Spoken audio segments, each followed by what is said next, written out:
that frog in the morning, then that could be the worst thing possible, and the rest is all downhill, easy.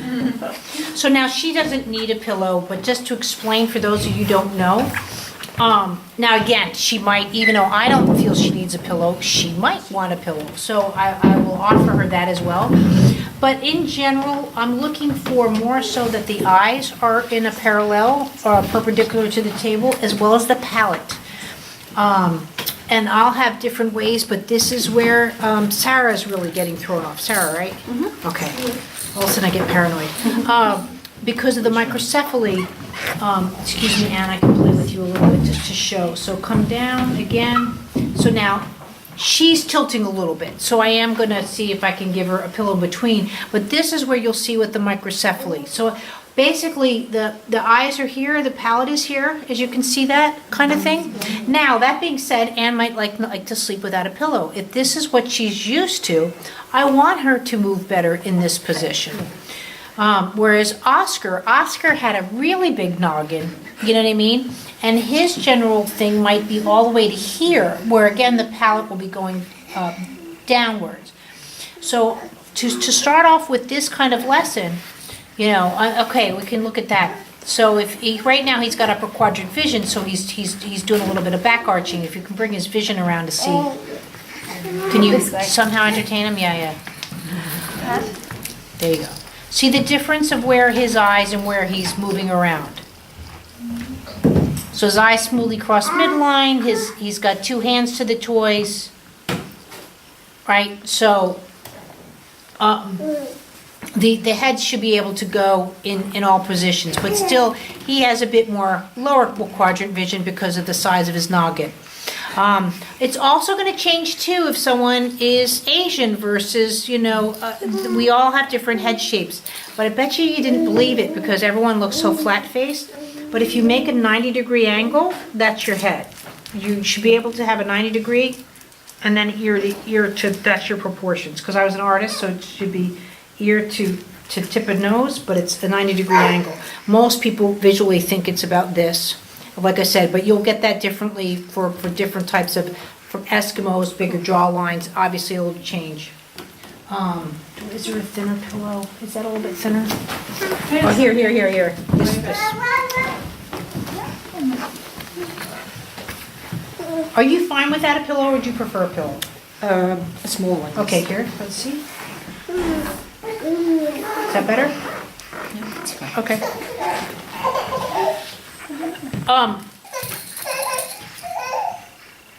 All we're going to be doing here right now is we're going to be just doing my assessment, and that's it. This is how light and gentle I know where she is with her system. She does not like to go to the right like she does to the left. And now I'll just do it a little bit more forceful just to show. I get it. She's a full-grown adult, and I know she can bring her nose to her shoulder, but I'm talking about where her system is. But right now, she's not offering me herself to go to the right. He's like, why am I not on the table? So you're kind of pushing with the back of your head? It's not that I'm pushing. Again, I'm looking at, let's pretend her head's filled with water, right? Yeah. And I'm about to pour water out of the ear. Okay. That's my visualization. So if I go to move her, see how nice and gentle I go, as if I was pouring water from a vase. Notice I'm not dumping her head over to and I don't see that was a slosh and that was a fall, just like I showed you with the water bottle. But notice I'm not picking her up right now. I'm not scooping her head up. You will learn that.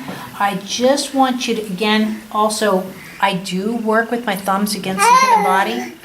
Don't do this when you're starting to learn this because you tend to want to grab the head with the thumb. So again, too, if I was just in a water basin scooping up water, that's really the level of your touch. And so now that I've established myself with her, and sorry, for those of you on my table, once I touch you, I don't take my hands off you, but I'm teaching. So the hands are going to go on and off, so I apologize. So now what I'm doing, and I'm about to take my hands off again. Oh, the camera wasn't on.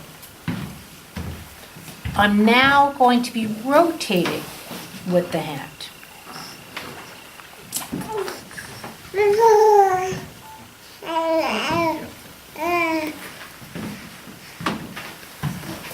Just ever so lightly.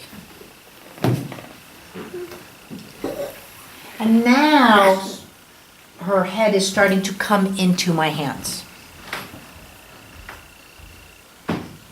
Because you've done something? Like you've got into the system? She's starting to say again, oh, I know what game I'm supposed to be playing. I'm learning what to do. But I'm not trying to take over her system. Now, there's some places here right now, and I would say I'd work on her nasal cavity because her nose does not want to cross midline. See the difference? See how her nose wants to cross midline and flag to the left. But if I come back over the other way, again, it's more her nose that is preventing that cross to the side. You'll see this too with people, this is something I wanted to teach Philippe when I was here, because again, he's had glasses for such a long time. Kids that have had glasses when they were young probably had a bad pair of glasses that fell off their noses. So they have it, yeah, right. But instead of doing that, they will tend to sit more like this and keep the glasses on the nose. And that starts affecting all the neck and the back muscles. They might have great posture, but when they have to come down off of that, it's like, oh, glasses falling off versus me doing a movement. They'll choose the glasses on the face, especially if they're really quite blind without them. And so those are things that come into consideration. But it's amazing, for those of you who are working with someone that has glasses, do the lesson like this with the glasses on and then off, and you'll see really interesting movements with or without, because no one's integrated the glasses onto their face. Now, this kind of movement you can start mucking around too. If I ask her now to tighten her left thumb, right? See, now you'll start to see the staccato in her movements. The fluidity is gone. And that's where she and I know from our karate, I say karate, I know you don't do karate, but the same, martial arts I should say, be more politically correct. But if we see someone that's going to fight and has a movement like that because of their insecurity or bad practices, those are the people we can beat very easily, because they're not going to be accessible to attack you. Yeah. It's like animals. It's just like animals, yeah. Yeah, they know which one is weaker. It's not that it's weaker, it's they're not available to dance with you, to move away or move around. You know, the lion sitting there for an hour is not to say, oh, let me get this little guy because he's just a wimp. They can see, you know, at the pelvis that they're lifting the legs up versus, I mean, they don't have that kind of, you know, mental acuity, but that's what they're looking for, is where it takes longer to lift that leg off the floor, where it takes, and then boom, that's where they'll go after. So honestly, it seems this simple, but this is all we are doing right now, is to really just play. So I'm twisting a little bit, so see, my right hand is going, and now my left. The twist is difficult for her. Now, if she was getting a lesson, then yes, I would come underneath here and start to look for her counterbalance. Not that my hand is under C7 and I'm looking for the processes now to cross midline. I'm looking for her counterbalance between the top part of her head or the side, you know. And there, I'm now starting to offer, you know, a movement that she's crossing midline. But all I'm doing here is now I'm going down into the neck, offering where that movement can go. If she has one muscle that's just too tight, then it's like knocking on the door. So I'm letting that, let's say, in the shoulder.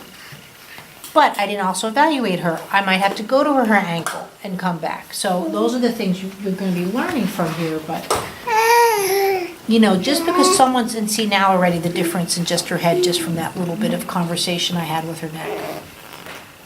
But I really, that person's head really to teach you guys touch. On this one, you might want to give up the child for a second, or at least practice on the adult first and then go to the child. to start seeing the differences, because not every child is going to lay down for you in this position for you just to learn that neutrality of this. But see, even at this point, she doesn't have the buoyancy that I would like, and I'm going to show you just to lift her up. See, that to me, she's still too heavy, and I knew that ahead of time. So there's still way more I would do with her to even bring her head. Now, again, she's capable. She walks down the hallway. I get that. But I'm still looking to give her a lesson. Now, I might also, too, if she can come over around more, then she can start walking on my hands, in a sense, and I can get her up that way to start working on just my width of my hand being a lesson on her. But if I can't move her head much, like this, let's say, I can't get underneath her. But it is very tempting for people to go in full on. So be gentle. You're again, pretend like you're working on a cotton ball. Can I ask Anne, what does it feel like? What's the touch like? Very subtle. Very subtle. And it's a little bit like if sometimes I have the feeling you're taking more of my skin than really moving my head. I'm not moving your head, I'm moving your body, yeah. Yeah, but it's like I feel the skin on the bones. Yes. Yeah. Moving. Yeah. With that, yeah, I'm not moving her head. It looks like that visually. I'm really seeing how her body is responding to my stimuli, which happens to be here. I can very easily say, you're around the temporal bones, and all of this, along the sutures. That's not what it's about. If you only learn that, then you're going to do a disservice to Sarah. You're here to learn touch and movement. We are full on, can go into anatomy with this, but all of us here don't look like that guy. So, which is a good thing, because I keep joking around that was a psycho killer and that they used, and he donated a body, and we're all studying to him as he's normal. But, no. I think, part of the answer to your question is also, how soft Michelle's hands are. And it's easy, as we're looking at the lesson, to just focus on the hands, but you realise actually when you look at the videos later, actually that movement, it's that seaweed thing that's going all the way through Michelle's arms. Does anybody have a scarf? What? Here, I'll take your baby blanket. Yeah, that's good. Maybe a bit milky. So when I'm working with the head like this, so I'm first just doing this. Can you hold it up a bit? Well, The knees, needs the knees. Yeah. Oh, The camera's taking it there from that side. so if I'm doing this at first, so it's sort of same, but do you see the rotation? I'm not lifting and lifting. Do you see the difference? And then when I talk about rotating within the head, see how now I start to see how I slide back my knee? I'm being a little bit more exaggerating here because I don't have a head here. But this is when I say I'm rotating. So the first one that you're just doing is you're just seeing how the head is responding to your touch. Not see you're using your thumbs. Just, no. Keep those ankles down. Just feel that shift in the pelvis. So, and then but that's where my touch is at. So when I go to lift a head, I want the head to be available in all directions before I'm not just grabbing, or where I feel I have to use a muscle, I didn't do my job yet. I'm not saying that never happens, because if a child suddenly wants to sit up, it's like, okay, here we go. You know what I mean? Like I'll wing it. But I really try and allow, just like that water bottle. So if you haven't played with the water bottle, you might want to touch the head and then go to the water, touch the head.